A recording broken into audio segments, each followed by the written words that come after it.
You already know, as one Crookshank, your one and only Move Swiftly speaker, checking in for a daily Move Swiftly thought, giving you a perspective on teamwork, that you will not get anywhere else.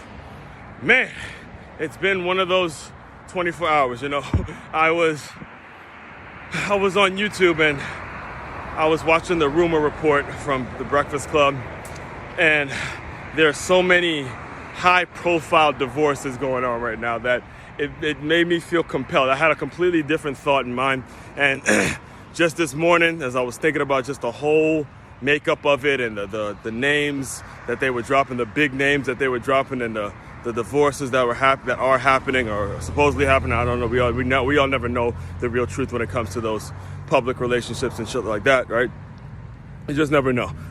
But it got me thinking about the concept of marriage, got me thinking about the concept of relationships, got me thinking about just the entire shebang. And I want to just give you a thought that might clear some things up for you, all right?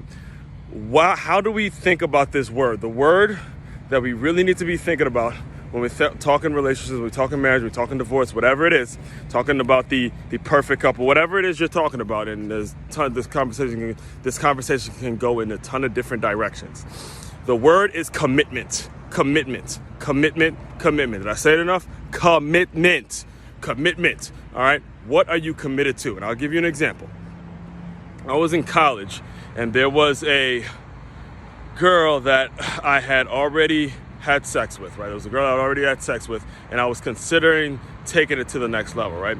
And I remember there was late one night, and I was with a group of my teammates, and I was what we used to do, by the way, is we used to just approach strangers and random women that we didn't know, and we just spark up dialogue. That's the way a college campus is. So anyway, we're talking to one of that crew of women, all right?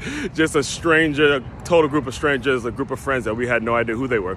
And, I was bringing them the scenario that I just brought y'all. I was just like, should I text her? She already let me hit, might be worth it, this, that, and the third. And as I'm explaining the story, one of the girls cuts me off. This is a total stranger. She cuts me off and she goes, "See, you're afraid of commitment. You're afraid of commitment." And then she just goes on a tangent. I guess the story I was telling just kind of rubbed her the wrong way and shit like that, right? And it got me thinking. The reason I'm bringing all that up is because, again, when you're talking about these things, you have to ask yourself, it's not, all right, well, let me just tell you, it wasn't that I was afraid of commitment. The question was, it's what exactly am I committed to, right? What am I committed to?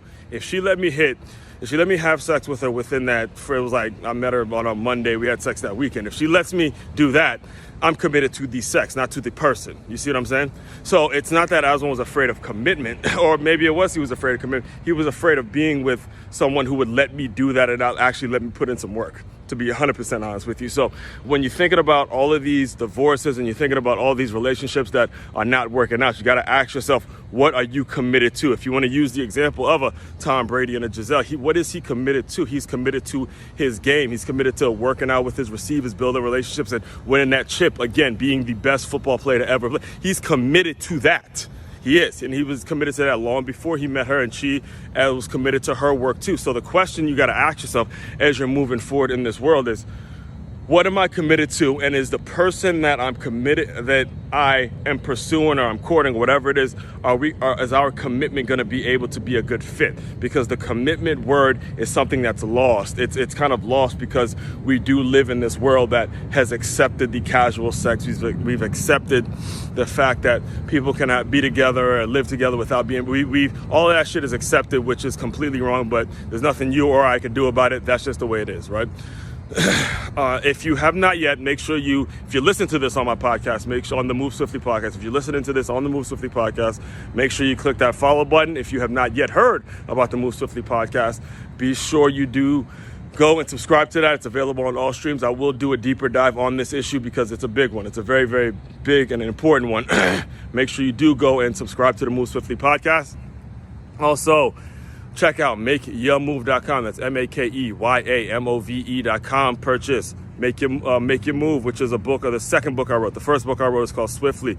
Third book is a Move Swiftly coloring book, and the fourth book is the Six-Figure Athlete. Make sure you get the whole shebang. I'm actually working on the fifth one as we speak. Any traditional publishers that are listening to this, be sure you get in touch with me on that. Also, the most important thing is the ROI hiring seminars and the Move Swiftly workshops, which all can be purchased on makeyourmove.com. As one Crookshank, your one and only Move Swiftly speaker, checking out. You guys continue to move swiftly. We will talk more soon.